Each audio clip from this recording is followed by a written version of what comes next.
디모데후서 4장 9절로 18절 말씀입니다. 너는 어서 속히 내게로 오라. 데마는 이 세상을 사랑하여 나를 버리고 데살로니가로 갔고, 그레스게는 갈라디아로, 디도는 달마디아로 갔고, 누가만 나와 함께 있느니라. 내가 올 때에 마가를 데리고 오라. 그가 나의 일에 유익하니라. 두기고는 에베소로 보내었노라. 내가 올 때에 내가 들어와 가보의 집에 겉옷을 가지고 오고, 또 책은 특별히 가죽 종이에 쓴 것을 가져오라. 구리 세공업자 알렉산더가 내게 해를 많이 입혔으며 주께서 그 행한 대로 그에게 갚으시리니 너도 그를 주의하라. 그가 우리 말을 심히 대적하였느니라. 내가 처음 변명할 때에 나와 함께한 자가 하나도 없고 다 나를 버렸으나 그들에게 허물을 돌리지 않기를 원하노라. 주께서 내 곁에 서서 나에게 힘을 주심은 나로 말미암아 선포된 말씀이 온전히 전파되어 모든 이방인이 듣게 하려 하심이니 내가 사자의 입에서 건짐을 받았느니라. 주께서 나를 모든 악한 일에서 건져내시고 또 그의 천국에 들어가도록 구원하시리니 그에게 영광이 세세 무궁토록 있을지어다. 아멘. 오늘 저는 디모데후서 4장 9절로 18절 말씀을 통해서 하나님께 맡깁시다 라는 제목으로 함께 은혜를 나누고자 합니다. 디모데후서는 이 로마의 네로 황제가 핍박 가운데 이 사도 바울을 죽이기 한 해 전에 쓰여졌던 그런 책이죠. 복음을 전하다가 로마의 감옥에 갇혀서 참 몸은 이제 쇠약해질 대로 쇠약해지고 또 너무나 춥고 외롭고 견디기 어려워서 디모데에게 너는 가서 속히 내게로 오고 들어와 이 가보의 집에 벗어두었던 겉옷도 좀 가지고 와라 라고 부탁을 하는 겁니다. 오늘 본문에 보면은요, 참 많은 사람들의 이야기가 나와요. 이름들이 나와요. 바울을 버리고 왔다는 데마, 그레스게, 디도, 누가, 마가, 두기고, 알렉산더. 이 사람들을 가만히 보면요, 좀 이렇게 세 부위로 이렇게 좀 나누어 볼 수가 있습니다. 먼저 첫 번째 사람은 사도 바울을 버리고 떠난 사람이죠. 10절에 데마는 이 세상을 사랑하여 나를 버리고 데살로니가로 갔다라고 말하고 있어요. 사실 데마는요, 사도 바울이 첫 번째 감옥에 갇혔을 때만 해도 함께 있었던 그런 사람이었습니다. 그런데 골로새 4장 14절에 보면 이 사랑을 받는 우연 누가와 또 데마가 너희에게 무난하느니라 라고 기록했죠. 하지만 사도 바울이 두 번째 감옥에 갇혔을 때 자신에게도 핍박이 일어나니까, 핍박이 다가오니까 결국은 믿음을 버리고 세상을 사랑해서 세상으로 떠나갔던 겁니다. 여기서 이 세상이라는 단어를 보면 헬라어로 톤닌 아이오나라고 되어 있는데, 이 말은요, 현재 시대, 현재 세상이라는 뜻을 갖고 있어요. 그러니까 현재 그 당시에 세상의 것들을 사랑해서 자신이 처한 안전에 이 위험을 느끼는 그런 어려움 속에 결국 바울을 버리고 데살로니가 큰 도시로 도망갔다라는 거죠.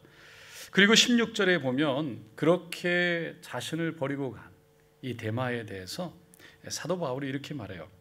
내가 처음 변명할 때에 나와 함께 한 자가 하나도 없고 다 나를 버렸으나 그들에게 허물을 돌리지 않기를 원하라. 처음 변명할 때라는 것은 사도 바울이 처음에 감옥에 갇혔을 때라는 거예요. 당시 로마 법에 의하면 죄수가 감옥에 또 갇혀서 재판을 받게 되면 그 친구들 중에, 주위의 동료들 중에서 그 죄인을 위해서 좀 변론해주고 변호해주는 그런 관례가 있었답니다. 그런데 바울이 재판을 받을 때 아무도 바울을 위해서 변론을 해주고 그리고 변호를 해주는 사람이 없었다는 거예요. 여러분, 사도 바울이 그런 정말 말도 안 되는 기가 막힌 상황 속에서 얼마나 아픔을 겪었겠어요. 그런데 사도 바울은 그렇게 자신을 재판 속에 또 아픔 속에 던져놓고 그렇게 재판을 변호하다가 자신도 로마인들에게 표적이 되고 자신도 핍박받을 것이 두려워서 그냥 그 자리를 떠나버렸던 그 사람들에 대해 내가 그들에게 허물을 돌리지 않기를 원한다. 내가 그들에게 잘못을 돌리기를 원하지 않는다. 그렇게 고백을 하고 있어요. 이 말씀은 사실 이 고백은요, 예수님의 마음이기도 했습니다. 예수님이 붙잡히시던 그날 밤에 베드로, 야고보, 요한을 데리고 겟세마네 동산에 갔잖아요. 함께 그렇게 기도를 할 때 십자가를 져야 하는 그 아픔, 두려움 속에 예수님이 심한 고통과 그리고 고민 속에 간절히 기도했죠. 아버지, 하실 수만 있으면 이 잔을 내게서 옮겨 주옵소서. 하지만 내 뜻대로 되지 말고 아버지의 뜻대로 되게 하옵소서. 간절히 기도했는데 돌아와서 보니까 이 세 명의 사랑하는 제자, 수제자들이 다 자고 있는 거예요. 예수님이 안타까운 마음에 너희들은 한 시간도 나와 함께 깨어있을 수가 없더냐. 시험에 빠지지 않도록 깨어서 기도해라. 마음은 원하지만 육신이 약하다라고 예수님 말씀하셨어요. 그런데 이걸 3번이나 반복했어요. 결국 어떻게 되었습니까? 마지막에 예수님이 잡히시던 그날 밤에 제자들이요 다 예수님 버리고 도망가고 말았어요. 그렇게 저는 결코 주님을 버리지 않겠습니다라고 외쳤던 베드로마저 결국은 예수님을 3번 부인하고 말았던 겁니다. 근데 부활하신 예수님이 그런 제자들, 자신을 버리고 도망가고 그렇게 자신을 부인하고 욕했던 베드로 앞에 나타나셨어요. 그리고는 그들에게 가장 먼저 하신 말씀이 너희들에게 평강이 있을지어다 축복하신 거예요. 이게 그냥 말씀이 아니에요.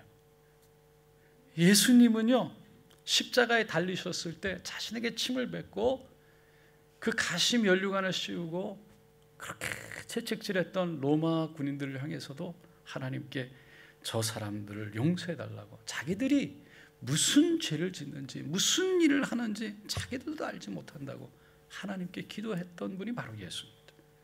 이 사도 바울이요, 그 예수님을 닮기를 원했던 거예요. 하나님 그들에게 허물을 돌리지 않기를 원합니다. 이게 예수님 닮기를 원했던 사도 바울의 믿음의 고백이죠. 두 번째 종류의 사람은 사도 바울에게 그 사도 바울을 버리고 떠난 정도가 아니라 오히려 해를 입혔던 사람입니다. 디모데 오늘 14절에 보니까 구리 생업자 알렉산더가 내게 해를 많이 입혔음에 주께서 그 행한 대로 그에게 갚으시리니라고 그래요. 알렉산더 구리 세공업자, 이 구리 세공업자라는 것은요, 나중에 성경에 보면 이 대장장이라는 단어로 표기가 바뀝니다. 여기 나오는 알렉산더는요, 디모데 전서 1장에서도 나왔어요.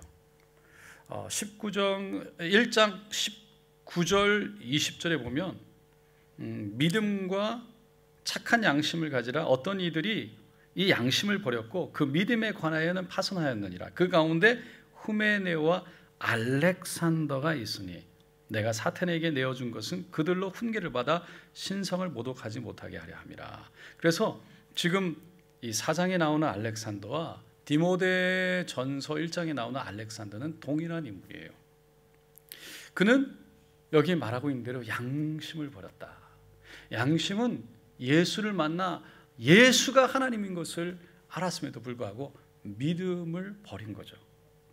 데마처럼 예수를 만났지만 결국은 로마의 핍박이 힘들고 어려우니까 도망간 거예요. 근데 바울이 재판을 받을 때 데마는 버리고 도망갔지만 이 알렉산더는 오히려 사도 바울에게 불리한 증언을 했어요. 그 불리한 증언 때문에 결국은 결국은 사형에 해당한다고 결론이 내려지죠. 그러니까 예수와 함께 동거동락했고 함께 바울과 함께 예수를 믿고 생활하고 그렇게 함께 서로를 돕고 하나님의 일을 도모했던 사람들 중에 이 알렉산더가 갑자기 돌아서서 재판을 받는데 거짓 증언하는 바람에 결국은 사도 바울이 죽음 앞에 서게 된 겁니다. 그러니 그 사도 바울이 앞에서 그렇게 말하는 것을 보면서 얼마나 마음의 상처가 컸겠어요. 언젠가 상처에 대해서 이런 말을 들어본 적이 있어요. 모든 나무에는요 나이테가 있다는 거예요. 아시죠? 동그라미가 안에 이렇게 있잖아요. 그 나이테가 모든 나무의 성장을 그대로 담고 있대요. 그러니까 아주 가물었을 때 비가 오지 않으면 나이테가 형성되어지는 게 좀 다르게 되고요. 비가 너무 많이 와서 홍수 가운데 있으면 나이테가 형성이 또 다르게 된대요. 번개를 맞으면 나이테가 달라지고요. 그리고 병충해 막 병으로 인해서 이게 또 아팠으면 나이테가 또 달라진대요. 불이 났을 때도 달라지고. 그러니까 나이테를 보기만 하면 아는 사람들은 이 나무가 어떤 역사를 거쳤는지를 다 알 수 있다는 거예요. 마찬가지로 사람들을 보면 겉모습은 다 멀쩡한데 사실은 속을 들여다보면 그게 우리 안에 상처들로 그게 마치 나이테처럼 인생의 나이테로 우리의 그 마음을 대변한다, 나타낸다. 그 안에 저장되어진다라고 표현을 하더라고요. 그러니까 버림받은 상처, 거절받은 상처, 외로움, 가난, 열등감의 상처, 이런 거는 그냥 없어지는 게 아니라 우리 안에 나이테처럼 그대로 시간을 두고 이것을 해결하지 않으면 그대로 우리 안에 남는다는 거예요.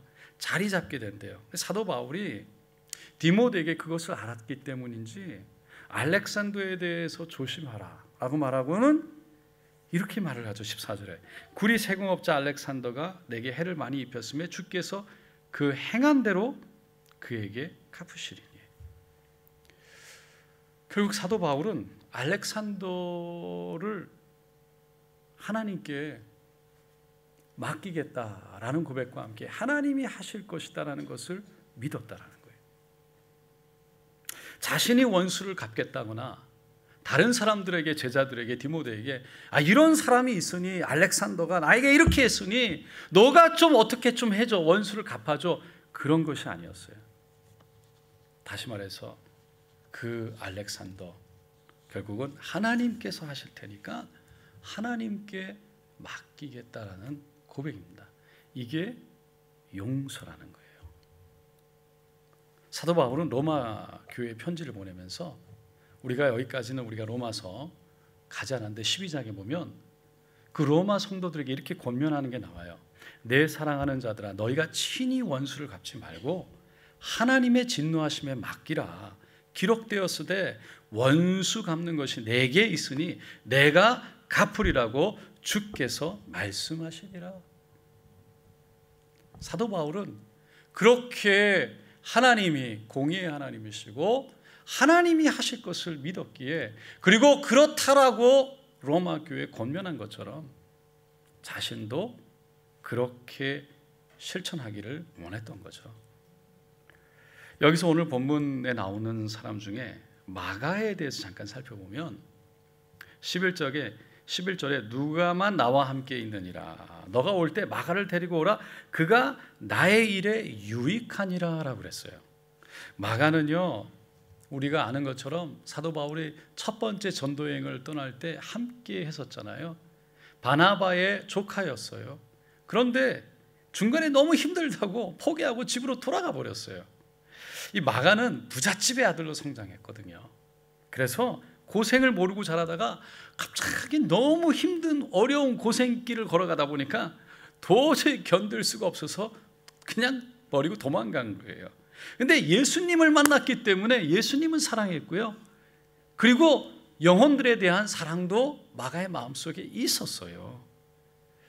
하지만 그렇게 견디지 못해 도망가 버린 마가가 사도 바울은 못마땅했던 거죠. 그래서 돌아와서 2년을 쉬고 안디옥 교회로 들어와서 2년 후에 다시 두 번째 전도 여행을 떠나려고 할 때 바나바가 마가를 데리고 가려고 했지만 사도 바울이 절대 안 된다고 반대를 했잖아요. 그것 때문에 바나바와 갈라섰죠. 서로 성경에 보니까 심히 다투고 갈라섰대요. 사실 사도 바울은요, 바나바에 대해서 빚진 마음을 늘 갖고 있었어요. 고맙고 미안한 마음. 다메섹 도상에서 예수를 만나고요, 정말 진정으로 변화됐지만 아무도 사울을 정말 예수 믿는 사람으로 받아주지 않았어요. 그 진심을 받아주지 않았어요. 그래서 다소로 가서 그냥 자기 고향으로 돌아가서 있을 때 결국 찾아갔던 사람이 바나바잖아요. 그 바나바가 위로하고 격려해서 정말 예루살렘으로 데려가 예수님의 제자들에게 보여주고, 함께 하지 않으려는 사람들에게 변명해주고 보호해주고, 다시 만나게 해서 서로 대화하게 하고, 그리고는 안디옥까지 데리고 가서 그곳에서 함께 사역을 하다가 첫 번째 전도 여행, 선교 여행을 위해서 안디옥 교회의 후원을 받아서 선교자로 쓸 수 있게 됐던 거죠. 그러니까 이 바울 입장에서는 바나바가 은인이잖아요. 얼마나 고마운 사람이에요. 근데 이 마가라는 이 조카 때문에 서로 싸우게 되고 갈라지고, 그렇게 함께 가기로 했던 그 섬에 바나바의 고향에 가지도 못하고 바나바만 가고 자기는 저 위쪽으로 올라가서 아시아로 돌아서 전도여행을 떠나게 됐던 거죠. 그러니 사실 마가에 대해서 섭섭한 마음이 늘 갖고 있지 않았겠습니까? 근데 지금 우리가 보시다시피 지금 사도 바울이 마지막 이 죽음 앞에 서 있는 거예요. 그 앞에서 인생 끝에 서서 디모데에게 마가를 데려와 달라고 부탁을 하죠. 마가에 대한 서운한 감정을 어쩌면 다 청산하고 이제 주님 만날 날이 멀지 않았기에 정말 주님 앞에서 깨끗한 마음으로 쓰기를 원하는 그런 마음이 있지 않았을까. 뿐만 아니라 오늘 본문에 보니까 이 마가가 사도 바울의 유익한 사람이다라고 말하고 있는 거예요. 여러분, 우리가 인생을 살다 보면 우리에게 뭐 늘 좋은 사람만 어디 있겠어요. 때로는 우리를 버리고 떠나기도 하고, 아니 해를 입히기도 하고, 그래서 우리가 어찌할 수 없는 사람들이 왜 없겠어요? 그런 사람들을 만나게 되고 그런 일을 당하게 되면 화도 나고 낙심도 되어지고 포기하고 싶고 다 내려놓고 던지고 싶은 마음이 왜 안 생기겠어요? 근데 여러분, 그런 분들을 주님께 맡기시기 바랍니다. 하나님은 살아계신 줄로 믿습니다. 그 하나님을 공의의 하나님이라는 거예요. 그분은 다 알고 계시다는 거예요. 그러니까 그분께 맡기면 그분이 책임져 주시고 갚아주신다고 사도 바울은 그 진리를 알았던 것이죠. 그래서 내가 복수하고 내가 무엇을 하려고 그런 것이 아니라 하나님께서 하실 것을 알았기에 하나님께 맡겼어요. 하나님께 올려드렸어요. 여러분, 우리가 할 수 있는 일은 하나님께 올려드리고 그들을 우리가 용서하고, 그들 때문에 우리의 마음이 아파서 우리의 영혼이 상하지 않고, 할렐루야, 이 너무 중요한 거예요. 우리 영혼이 상하면 하나님과의 소통이 안 돼요. 우리의 영혼이 상하면 하나님과의 기도가 안 되는 거예요. 우리 영혼이 상하면 우리가 힘들어지는 거예요. 그래서 하나님 앞에 그 영혼을 맡겨드리고 축복하고 하나님께서 하십시오. 어차피 우리가 그리스도인이기 때문에 가서 우리가 복수할 것도 아니고 할렐루야 해꾸지할 것도 아닌데 왜 우리만 마음 아파서 고통 가운데 용서 못해 우리의 영혼을 다치게 하느냐는 것이죠. 하나님께 맡겨서 자유함 가운데 그렇게 용서하고 하나님께 맡겨드리면 사도 바울의 고백처럼 마가가 결국에는 사도 바울의 유익한 사람이 된 것처럼 그 사람도 우리에게 유익한 사람이 될 줄로 믿습니다. 할렐루야. 돌아보니 저에게도 그런 고백이 나오더라고요. 결국 힘들게 한 사람이 고마운 사람이더라고요. 할렐루야. 고마운 사람이에요. 그래서 그것을 이기고 지나가고, 그리고 그것 때문에 오히려 제가 성장되어지고, 그것 때문에 하늘이 보이기 시작하고, 그것 때문에 기도하다가 하나님의 은혜를 경험하게 됩니다. 그러니 제가 만들어져야 목회가 되는 것이고, 제가 세워져야 하나님의 은혜가 흘러가는 것인데, 하나님은 저를 만들려고 한 분 한 분을 주위에 때로는 세우시고, 그것을 통해 기도하게 하시고, 그래서 그분들이 고마운 분이 된다는 것이죠. 여러분, 세 번째로 사도 바울이 돌아보니까 정말 고마운 사람이 있더라는 거예요. 끝까지 함께한 사람, 바로 그 사람이 누가입니다. 누가는 시리아 안디옥에서 출생해서 이 바울의 고향 다소에서 의사를 하고 있었어요. 근데 두 번째 전도 여행을 사도 바울이 갔을 때 결국 사도 바울과 함께했고, 아시아, 예루살렘 등에서 복음을 전했어요. 그리고 6년 좀 있다가 3차 전도 여행 때 함께하면서 빌립보에서 다시 사도 바울과 합류해서 돌아다니다가 결국은 가이사랴에서 바울과 함께 감옥에 갇혀서 옥고를 치르게 되는 거죠. 그리고는 감옥 생활을 하면 때 사도 바울에게 주치의로, 죄송합니다. 주치의, 주치의. 그리고 사도행전을 보시면 알지만 누가가 대피를 했거든요. 직접 쓰질 못했어요. 눈이 안 좋으니까. 그리고 감옥에서. 그래서 누가가 부르는 대로 대피를 했고요. 그리고 바깥 세상과 소통할 수 있는 길을 늘 누가가 함께 했습니다.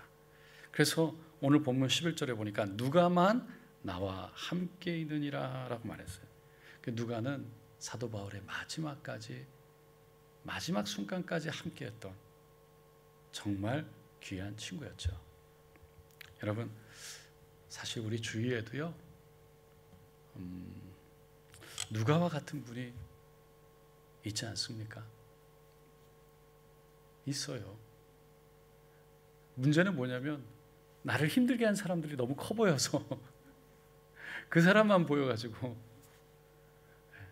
그 사람 때문에 나와 함께하고 나를 위로하고 나로 격려하고 함께하는 사람들을 보지 못하고, 그건 당연한 것처럼 되어버리고, 그 힘들게 하는 사람들 때문에 내 마음이 거기에 다 빼앗기는 거죠. 근데 진짜 고마운 분들이 있어요. 여러분, 우리와 함께하고 있는 사람들이 많은 것을 보면서 여러분, 때로는 힘들고 어렵지만 이겨낼 수 있기를 축원드립니다. 이게 말처럼 쉽지 않죠. 정말 감정으로 힘들고 어려울 때, 특별히 감정적일 때, 감정적인 부분이 우리가 앞설 때, 감정이 한번 상하면 이게 감당이 안 될 때가 많은 거예요.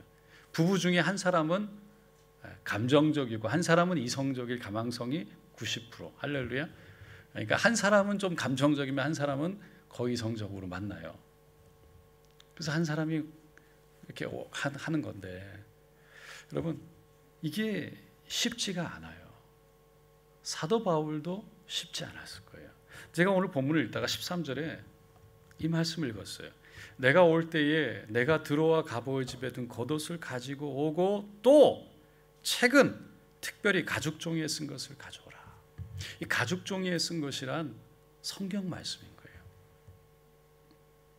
아마 그때는 성경들이요, 이렇게 쪽복음으로 이렇게 있잖아요. 그러니까 그 중에 또 다른 성경 말씀, 늘 성경을 하면서도 다른 쪽복음들을, 또 어떤 말씀을 보기를 원했던 것 같아요.